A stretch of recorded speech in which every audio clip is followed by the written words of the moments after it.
Баршаңызға сәлем достар, менің арнама қош келдіңіздер. Бүгін мен осындай өте дәмді болып шығатын қуырылған тұшпаралар дайындаймын. Ең алдымен жұмыртқаға тұз қосып жақсылап араластырамыз. Және бөлек ыдысқа ұн мен сары майды да жақсылап араластырамыз. Тұзбен араласқан жұмыртқаны осы сары маймен араласқан ұнға құямыз. Және де 100 мг суды құйып жақсылап араластырамыз.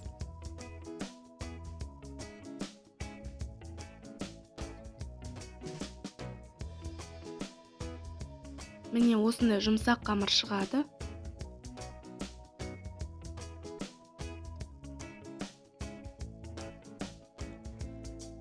Және бетін жауып жарты сағатқа қойып қоямыз. 30 минут өткен соң осылай қамырымызды илеп аламыз.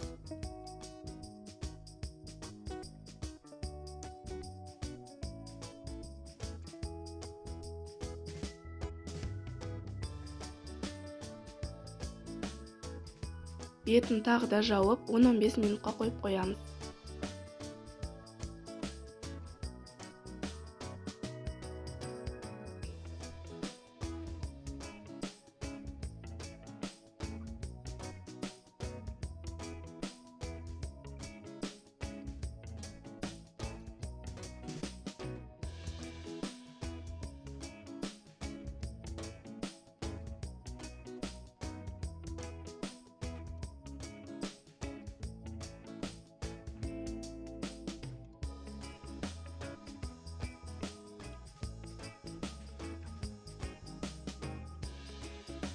Және қамырды бөліктерге бөлеміз.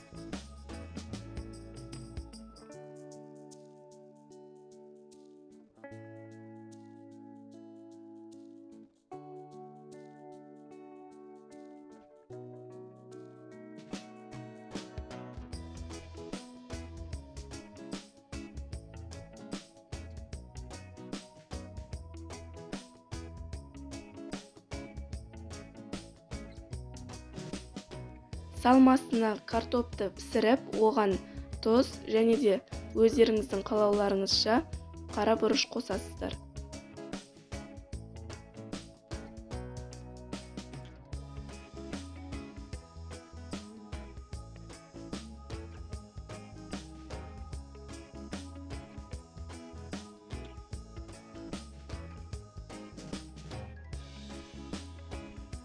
Тұшпараларды орташа отта 1 минуттай пісіріп аламыз.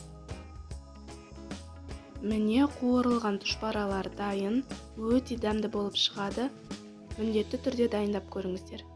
Менің арнама тіркеліп, осы видео ұнаса лайк басуды ұмытпаңыздар.